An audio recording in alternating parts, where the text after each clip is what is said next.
Hello everyone. तो क्या मज़ा आ रहा है क्लास 10th में आने के बाद? तो थोड़ा डर लगने लगा ना।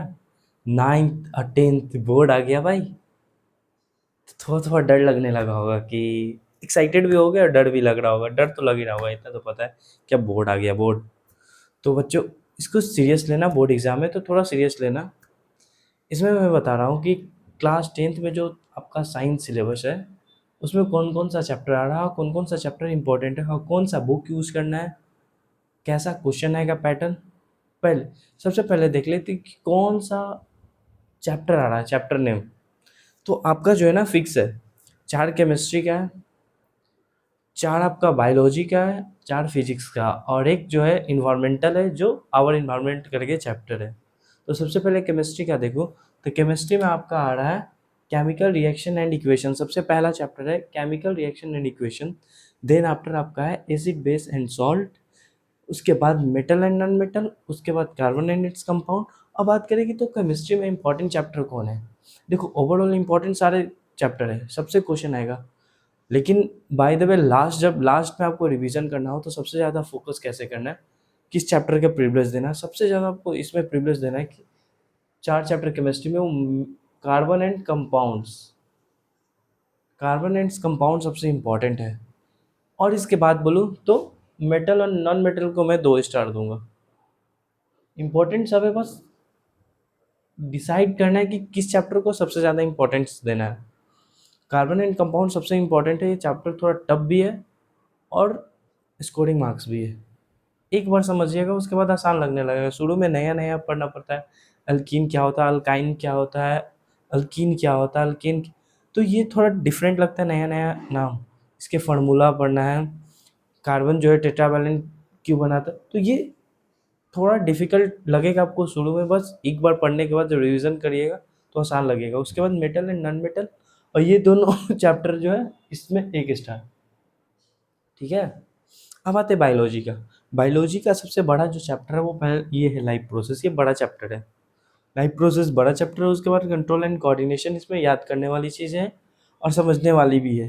तो कंट्रोल एंड कोऑर्डिनेशन जो है एक छोटा चैप्टर है, उतना बड़ा नहीं है। अब बात करें इंपॉर्टेंट चैप्टर बायोलॉजी का, तो ये रिप्रोडक्शन हो गया, इसको मैं 3 स्टार दूंगा। और लाइफ प्रोसेस को मैं 2 स्टार दूंगा। ठीक है।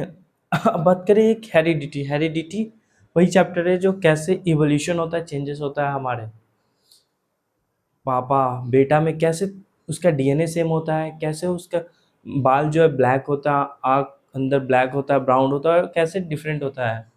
जीनोटाइप फिनोटाइप पढ़िएगा उसमें, हेरिडिटी में। तो इस बायोलॉजी में सबसे इंपॉर्टेंट है रिप्रोडक्शन, उसके बाद लाइफ प्रोसेस, फिर 1 स्टार कंट्रोल कोऑर्डिनेशन और हेरिडिटी। अब आते हैं फिजिक्स की बात। फिजिक्स में आप देखेंगे क्लास 9th में न्यूमेरिकल ज़्यादा था, तो इसमें भी न्यूमेरिकल मिलेगा। इसमें न्यूमेरिकल मिलेगा 2 चैप्टर से, एक लाइट और एक इलेक्ट्रिसिटी। लाइट एंड इलेक्ट्रिसिटी जिस तरह से आप क्लास 9th में आप लोग मोशन पढ़े होंगे, वर्क डन एनर्जी पढ़े होंगे, उसमें आपको दिखा होगा, उसी तरह इसमें भी न्यूमेरिकल होगा। यही है कि उसमें जो है थोड़ा टफ दिखा होगा न्यूमेरिकल ज़्यादा। अच्छे लोग जो अच्छे बुक को यूज़ किए होंगे, रेफरेंस बुक, तो काफ़ी क्वेश्चन बनाए हैं। इसमें बात करूँ तो लाइट लाइट इंपॉर्टेंट चैप्टर है। लाइट हो गया फिजिक्स में, उसके बाद ह्यूमन आई हो गया, उसके बाद आपका हो गया इलेक्ट्रिसिटी, देन मैग्नेटिक इफेक्ट। ये 4 चैप्टर फिजिक्स की है। लाइट इंपॉर्टेंट है और इलेक्ट्रिसिटी, ये दोनों चैप्टर जो है ना बहुत इंपॉर्टेंट है। लाइट और इलेक्ट्रिसिटी बहुत ज़्यादा इंपॉर्टेंट है। देन ह्यूमन आई और मैग्नेटिक इफेक्ट। मैग्नेटिक इफेक्ट में जैसे right hand thumb rule, left hand thumb rule, solenoid क्या होता है, यही सब पढ़ना है। और ह्यूमन आई में स्काई ब्लू क्यों होता है, और कोलिजन थ्योरी, ये सब पढ़ना है इसमें। ठीक है। अब एक last chapter our environment. Our environment भी एक आसान चैप्टर है, इसको बच्चा इग्नोर कर देता है, पर इग्नोर नहीं कीजिएगा, इसको भी लास्ट में पढ़ना ही पढ़ना है। अब सबसे पहले साइंस पढ़ने का तरीका क्या है। साइंस अब जिसे भी पढ़ते हैं, जिसका जिसका भी आप बैच लिए, तो ये नहीं कि सिर्फ लेक्चर देखने से हो गया। लेक्चर के अलावा आपको उसमें सबसे मेन है कि नोट्स बनाना। आपको नोट्स बनाना पड़ेगा, चाहे वो साइंस हो, मैथ हो, कोई भी सब्जेक्ट हो। तभी आपके पास टाइम है तो नोट्स साथ में अच्छे से बनाइएगा। डायग्राम डायग्राम से भी क्वेश्चन आता है। आर्ट का डायग्राम, अलग अलग डायग्राम जो आएगा उसका डायग्राम आपको बनाते चला जाइएगा। कि जैसे हम बात करें कि लाइट में रिफ्लेक्शन ऑफ लाइट में आपका लॉ ऑफ रिफ्लेक्शन जो पढ़ते हैं उसका एक डायग्राम, लेट्स सपोज छोटा डायग्राम, एंगल ऑफ इंसिडेंस है, एंगल ऑफ रिफ्लेक्टेड, नॉर्मल रे ये ड्रॉ किए, ये एंगल आई जो है, एंगल आर, ये सब डायग्राम छोटा छोटा, ये सब इग्नोर नहीं करना, सबको लेते हुए चलना, बनाते हो। ठीक है, तो सबसे पहले आपका काम है नोट्स बनाना।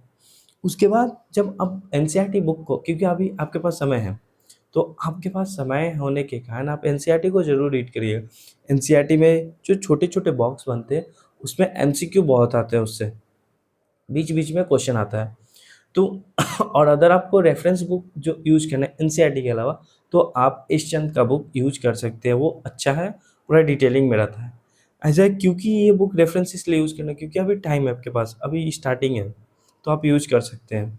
तो नोट्स, की पॉइंट्स, रेफरेंस बुक को रीड करना, चाहे एनसीईआरटी को रीड करना, ये इंपॉर्टेंट है। और साथ ही साथ पीवाईक्यू लगाना, जो भी चैप्टर आपका कंप्लीट होता है उसके बाद उसका पीवाईक्यू लगाए, बहुत सारा क्वेश्चन लगाए, एक्सरसाइज क्वेश्चन है वो बनाए, इतना बना ले इनफ है। एक्सरसाइज क्वेश्चन जो ब्लू अंदर होता है बुक के अंदर वो बना ले, देन आफ्टर आप उस चैप्टर का पीवाईक्यू बना ले, जितना है इनफ है। इतना आप बना लीजिएगा तो आपको अंदर से कॉन्फिडेंट आएगा, तो हर चैप्टर जैसे जैसे कंप्लीट होगा वैसे वैसे बनाते चलिएगा।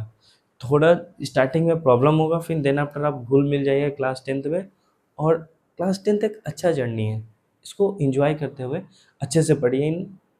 ये ना कि पूरा साल बर्बाद कर दिए, लास्ट में बच्चा सोचता है कि लास्ट में करें, लास्ट में प्रेशर होता है, स्कूल अलग प्रेशर देता है, उसका साइन मत ये बनाओ, प्रैक्टिकल बनाओ, प्री बोर्ड एग्ज़ाम दो, अलग अलग वो तंग करता है, अलग अलग फैक्टर होता है, ठंडा आ जाता है, तो लास्ट के भरोसे ना रहे। अभी बहुत समय है, अभी समय है, तो अभी से ही स्टार्ट करते हैं। इस समय को टाइम पास करने की जगह अभी से ही स्टार्ट कर दें क्लास टेंथ को। ओके, साइंस में इतना हो गया, इसके बाद मैं मैथ को बताऊंगा। तो साइंस में इतना आपको ध्यान से पढ़ना है, जो जो चैप्टर इंपॉर्टेंट है वो मैं बता दिया हूँ, और जो जो बातें हैं वो आपको नोट्स सबसे पहले बनाना है। नोट्स, नोट्स बनाना ये ना कि रख लिए पीडीएफ के फॉर्म में, नहीं, आपको हैंड रिटन नोट्स वही काम आएगा लास्ट में। जो हम लोग पढ़ते हैं, ऑनलाइन पढ़ते हैं, सुनते हैं, वो लगभग 50 to 60 per day by day भूलते जाते हैं, पर नोट्स से पढ़ा हुआ याद रहता है, रिमेनिंग होता है, तो नोट्स बना के रखिए। ओके, आई थिंक आप लोग समझ गए होंगे, और इन्जॉय कीजिए क्लास टेंथ को, जर्नी का, और मज़े से पढ़िए। Okay, thank you.